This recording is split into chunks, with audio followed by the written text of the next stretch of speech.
बांग्लादेश के खिलाफ जब टी20 सीरीज के लिए टीम इंडिया की स्क्वाड का ऐलान हुआ तब ये स्क्वाड बड़ी चौंकाने वाली थी, क्योंकि एक ये ऐसी स्क्वाड चुनी गई थी जिसकी तारीफों से ज्यादा चर्चाएं शुरू हो गई थी।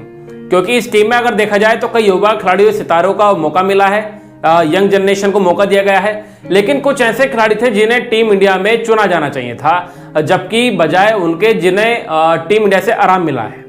उसके बावजूद भी इन दोनों खिलाड़ियों को मौका नहीं दिया गया है टीम में। अब उन खिलाड़ियों का नाम क्या है ये आपको बताते हैं। दरअसल पहले खिलाड़ी का नाम है ऋतुराज गायकवाड़ और दूसरे खिलाड़ी का नाम है ईशान किशन। इन दोनों खिलाड़ियों को बांग्लादेश टी20 सीरीज के लिए चुना नहीं गया है। ऋतुराज गायकवाड़ के साथ बीसीसीआई क्या कर रही है समझ में नहीं आ रहा है, क्योंकि ऋतुराज गायकवाड़ लगातार टीम से जुड़े हुए थे, लगातार टी20 सीरीज का हिस्सा बने हुए थे। भले वो वनडे में अंदर बाहर हो रहे थे, लेकिन टी20 सीरीज का ऋतुराज गायकवाड़ लगातार हिस्सा बन गए थे। इसके बावजूद भी बीसीसीआई समझ में नहीं आ रही ऋतुराज गायकवाड़ के साथ करने क्या चाहती है। टी20 वर्ल्ड कप के बाद जब टीम का चयन हुआ जिम्बाब्वे सीरीज के लिए, तब वहां पर उनको चुना गया, लेकिन उसके बाद उनको श्रीलंका दौरे पर नहीं चुना गया। फिर उसके बाद अब जो बांग्लादेश के खिलाफ टी20 सीरीज हो रही है उसमें भी उनका चयन नहीं हुआ है। तो मतलब बीसीसीआई का समझ में नहीं आ रहा है आखिर ऋतुराज गायकवाड़ के साथ करने क्या चाहती है, जबकि एक इतना बेहतरीन खिलाड़ी जो टीम इंडिया के लिए लगातार रन बना रहा है। अगर ऋतुराज गायकवाड़ की आखिरी 7 पारियों की बात करें तो जिम्बाब्वे के खिलाफ 28 गेंदों में 49 रन की पारी आई है। उसके बाद जिम्बाब्वे के खिलाफ 77 रन की पारी आई है, 47 गेंदों का सामना किया है। उसके बाद 2 पारी में फ्लॉप रहे थे, एक में 7 एक में 10 रन की पारी खेली। तो वहीं उसके बाद उन्होंने 28 गेंदों 32 रन की पारी खेली। फिर उसके बाद ऑस्ट्रेलिया जैसी टीम के खिलाफ 53 गेंदों में 123 रनों की नॉट आउट पारी खेली। नॉट आउट पारी ऑस्ट्रेलिया जैसी टीम के खिलाफ ये खिलाड़ी शतक बना चुका है। इसके बावजूद भी इस खिलाड़ी को टीम में जगह नहीं मिल रही है। उसके बाद अगर देखा जाए लास्ट पारी उनके बल्ले से 7वीं पारी जो आई थी वो 58 रन की थी, और यहां पर उन्होंने 43 गेंदों का सामना किया था। मतलब कमाल की पारी है, कमाल के 7 मैच बीते हैं, और इन 7 मैचों में ऋतुराज गायकवाड़ ने 356 रन भारत के लिए बनाए हैं। अब जिसके बाद इस स्क्वाड की चर्चा जो है शुरू होगी, बीसीसीआई पर चर्चा शुरू हो गई है, क्योंकि आमतौर पर अगर देखा जाए अगर कोई खिलाड़ी वनडे में भी 7 मैचों में अगर 300 साढ़े 300 से ऊपर रन बना जाए तब वहां पर चर्चाएं शुरू हो जाती हैं। 250 एक शतक अगर लगा जाए तो उसके बाद चर्चा शुरू हो जाती है कि ये खिलाड़ी आखिर वनडे टीम से बाहर क्यों है, जबकि ऋतुराज गायकवाड़ ने टी20 जैसे फॉर्मेट में कमाल की पारी खेली है। एक 123 रन की बड़ी विस्फोटक पारी खेली है ऑस्ट्रेलिया जैसी टीम के खिलाफ, तो वहीं दूसरी पारी उन्होंने 77 रन की खेली है। इसके बावजूद भी उस खिलाड़ी को टीम से बाहर रखा जा रहा है, ये समझ में नहीं आ रहा।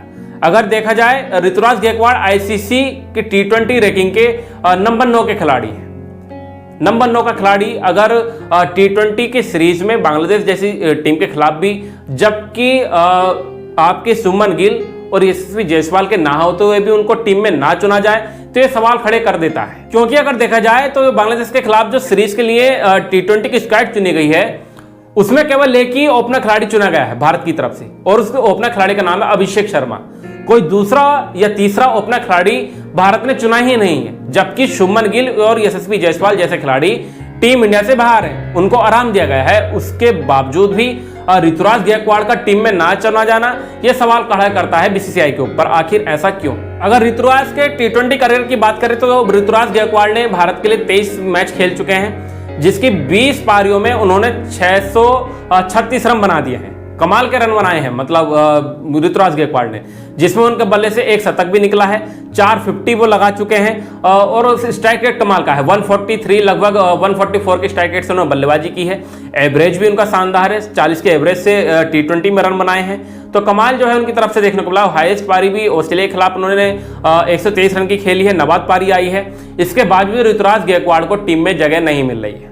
जिम्बाब्वे दौरे पर आप खिलाते हैं उनको, जहां पर 2 बड़ी पारियां उनके बल्ले से निकलती हैं, 77 और 49 रन की पारी वहां पर खेलते हैं। उसके बाद ना तो आप श्रीलंका दौरे पर उनको मौका देते हैं और ना आप बांग्लादेश जैसी टीम के खिलाफ भी उन्हें आपने बाहर बैठा के रख रखा है, जबकि आपकी यशस्वी जायसवाल और शुभमन गिल जैसे खिलाड़ी ओपनर जो है वो बाहर बैठे हुए हैं, और जबकि आपने एक ही ओपनर खिलाड़ी चुना है, केवल अभिषेक शर्मा को आप लेके गए हैं। तो इसलिए बीसीसीआई के ऊपर ये सवाल खड़े होते हैं कि आखिर ऋतुराज गायकवाड़ के साथ ऐसा हो क्यों रहा है। इसके बाद अगर देखा जाए तो सोशल मीडिया पर यह भी चर्चा हो रही है कि शायद ऋतुराज गायकवाड़ चेन्नई की तरफ से एमएस धोनी की टीम से खेलते हैं, तो एक राइवलरी जो है वहां पर देखने को मिली कि गौतम गंभीर और एमएस धोनी के जो संबंध हैं वो उतने अच्छे खास है नहीं। तो इसके बजाय हो सकता है कि गौतम गंभीर जो कोच बने हैं इसके बावजूद शायद उन्होंने ऋतुराज गायकवाड़ को, जो चेन्नई के खिलाड़ी हैं एमएस धोनी की टीम से खेलते हैं, इस वजह से उन्हें ना चुना गया हो। तो मतलब तमाम जो है वो न्यूज़ बन रही है। अब ये तो बीसीसीआई ही बताएगी आखिर ऋतुराज गायकवाड़ के साथ ऐसा कर क्यों रही है। बाकी अगर दूसरे खिलाड़ी की बात करें तो वो है ईशान किशन। अब ईशान किशन का नाम क्यों आगे आ रहा है? दरअसल बीसीसीआई ने अपने कॉन्ट्रैक्ट से ईशान किशन को बाहर कर दिया था और कहा था कि अगर ये खिलाड़ी रन बनाएगा तो उसको टीम इंडिया में दोबारा जगह मिलेगी। और ईशान किशन वो काम करके भी दे रहे हैं, जैसा उन्होंने कहा है। पहले बूची बाबू टूर्नामेंट में शतक लगाया, उसके बाद दिलीप ट्रॉफी में कमाल की शतकीय पारी खेली, उसके बावजूद भी ईशान किशन को टीम में मौका नहीं मिल रहा है। मतलब कमाल की फॉर्म में खिलाड़ी है और उसके बावजूद भी आप उसको टीम में जगह ना दें, ये सवाल खड़े पैदा कर देता है। क्योंकि अगर देखा जाए ईशान किशन के रिप्लेसमेंट के तौर पर जिस खिलाड़ी को चुना गया है उसका T20 में हाईएस्ट ही 35 रन का है और उस खिलाड़ी का नाम है ध्रुव जुरैल। ध्रुव जुरैल को बांग्लादेश T20 सीरीज के लिए दूसरा विकेट कीपर के तौर पर चुना गया है ईशान किशन से ऊपर। अब ये सवाल तो खड़े करता है क्योंकि ईशान किशन एक अलग ही आला दर्जे के खिलाड़ी हैं। दूसरे ऋषभ पंत को रिप्लेस करते हैं ईशान किशन। जैसे ऋषभ पंत पावर हिटिंग दिखाते हैं वैसे ही पावर हिटिंग ईशान किशन दिखाते हैं। वनडे में दोहरा शतक भी लगा चुके हैं वो। उसके बावजूद ईशान किशन को टीम में जगह नहीं मिल रही है और आप एक ऐसे खिलाड़ी को चुनते हैं टीम में जिसका T20 में हाईएस्ट ही 35 रन का है, जो बीसीसीआई पर सवाल खड़े करने वाला है। क्योंकि ना तो उन्होंने ऋतुराज गायकवाड़ को चुना सेकंड ओपनर के तौर पर, ना ही दूसरे विकेट कीपर के तौर पर ईशान किशन को चुना। तो ये जो सवाल हैं वो बीसीसीआई के ऊपर खड़े होते हैं। अब इसके बारे में आपका क्या मानना है कि आखिर बीसीसीआई ने ऋतुराज गायकवाड़ और ईशान किशन के मौका क्यों नहीं दिया है? इसके बारे में आपकी क्या राय है? अपनी राय कमेंट बॉक्स में जरूर दीजिएगा। फिलहाल हमारी रिपोर्ट में इतना ही। क्रिकेट से जुड़ी खबर पाने के लिए हमारे चैनल को सब्सक्राइब करें। अगर वीडियो अच्छी लगे तो वीडियो को लाइक जरूर करें। धन्यवाद।